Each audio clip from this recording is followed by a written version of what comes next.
नमस्कार मित्रांनो, माझ्या यूट्यूब चॅनलवर तुमचं सहर्ष स्वागत आहे. शुभ सकाळ मित्रांनो. आज आपण सकाळी दौंडला चाललेलो आहे. दौंडला का चाललेले मी तुम्हाला पुढे सांगेनच का चालू आहे ते. मित्रांनो, खूप पाऊस येतोय म्हणून आपण शेडमध्ये थांबलोय. स्टँड थोडंसंच पुढं आहे बघा. पाऊस थांबले की लगेच जायचं आहे आपल्याला तिथं. मित्रांनो, आता सातारा अंबेरी ही बस आलेली आहे. आपण आता चाललोय सातारला. सातारावरूनच गाडी भेटणार आहे आपल्याला. मित्रांनो, तुम्ही म्हणत असाल की हा दौंडला का चाललाय. दौंडला जाण्याचं कारण असं आहे की आई वडील भाऊ तिथंच असतात दौंडला. म्हणजे आम्ही सर्वजण तिथंच असतो, पण गावाला घराचं काम काढलंय त्यासाठी मला इकडे यावं लागलं. पाऊस खूप होता 2-3 दिवस, त्यामुळे म्हटलं आईवडिलांची भेट होईल, त्यामुळे जाऊन यावं. आणि काम पण घराचं बंद होतं, त्यामुळं म्हटलं चला. तर माझे वडील स्टेट रिझर्व्ह पोलीस फोर्समध्ये आहेत. भाऊही तिथंच सर्व्हिसला आहे आणि आजोबा पण तिथंच होते सर्व्हिसला. आजोबा रिटायर झाले. आता भाऊ आणि वडील तिथंच आहेत स्टेट रिझर्व्ह पोलीस फोर्समध्ये, म्हणजे SRPFमध्ये. आणि मी पण पोलीस भरतीची मित्रांनो प्रॅक्टिस करतोय. आपलं कुठं होईल तिथं होईल, आता बघूया काय होतंय ते. प्रयत्न तर आपले मस्त चालू आहेत, त्यामुळं काही विषय नाही, होईलच काम आपलं पण. भावाची भेट झाली नाही कारण की तो कोर्स दरम्यान मुंबईला आहे, त्याला काही सुट्टी नाही. तर त्यामुळे तो म्हटला मी दौंडला आल्यानंतर एक दिवस सुट्टी काढून येईन तुला भेटायला गावी. चालतंय म्हटलं ये. आपल्याला आता 2 दिवस राहून परत शुक्रवारी दौंडला जायचं आहे मित्रांनो. कारण का काम बाकी आहे, आपल्या घराचं काम काही पूर्ण झालं नाही, त्यासाठी जायचं आहे. पाऊस येत होता म्हणून मी आलेलो दौंडला, बाकी काय नाही. आपण शुक्रवारी परत गावाला जाणार आहे.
मित्रांनो, मी आता फायनली घरी पोचलो आहे बघा.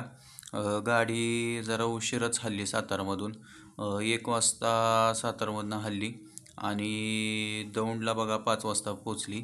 आता मी घरी पोचले बघा. तुम्हाला थोडासा परिसर दाखवतो दौंडमधला. हे घर आहे बघा आमचं आणि हा दौंडचा कॅम्प एरिया आहे बघा. SRP कॅम्प एरिया हा आहे बघा असा. मित्रांनो, व्हिडिओ आवडली तर नक्की लाईक, सबस्क्राईब आणि शेअर नक्की करा आणि बेल आयकॉनला क्लिक करा जेणेकरून तुम्हाला नवनवीन व्हिडिओचे नोटिफिकेशन येऊन जाईल मित्रांनो. चला आता बाय.